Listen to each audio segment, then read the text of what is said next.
Hello, আসসালামু আলাইকুম। কেমন আছেন আপনারা? আমি আলহামদুলিল্লাহ ভালো আছি। আজকে আমি আমার পদ্ধতিতে কীভাবে রাইস রান্না করি সেই রেসিপিটা দেখাবো।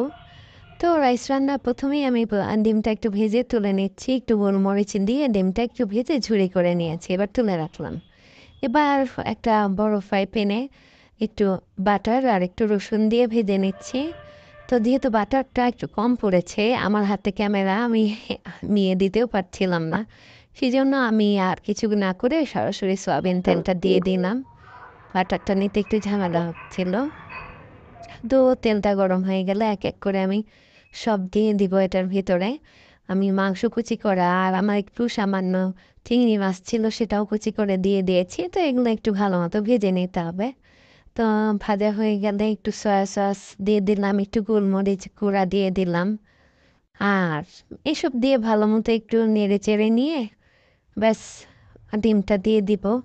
গাজর গ্রেট করা, বরবটি এগুলো সব দিয়ে ভালো মতো মিক্সড করে নেব। এগুলো তো আর তেমন সেদ্ধ হওয়ার কিছু নেই। মিক্সড করার পরেই রাইসটা দিয়ে দেবো। আমার সয়া সসটার জন্য আমার মানে কালারটা অত ভালো আসেনি, যেহেতু ডার্ক সয়া সস।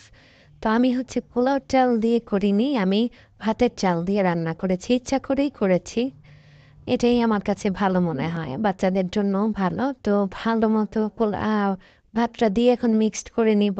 তো লাস্টের দিকে আমি হচ্ছে একটু টেস্টিং সল্ট দিয়ে দিচ্ছি। ভালো মতো মিক্সড করে তৈরি হয়ে গেল আমার তৈরি করা রাইস রেসিপি। এটা খুবই সহজ। ঘরের কিছু উপকরণ দিয়েই করা যায়। আর কিন্তু খেতে খুবই টেস্ট। আপনারা নিজেরা ট্রাই করে দেখবেন।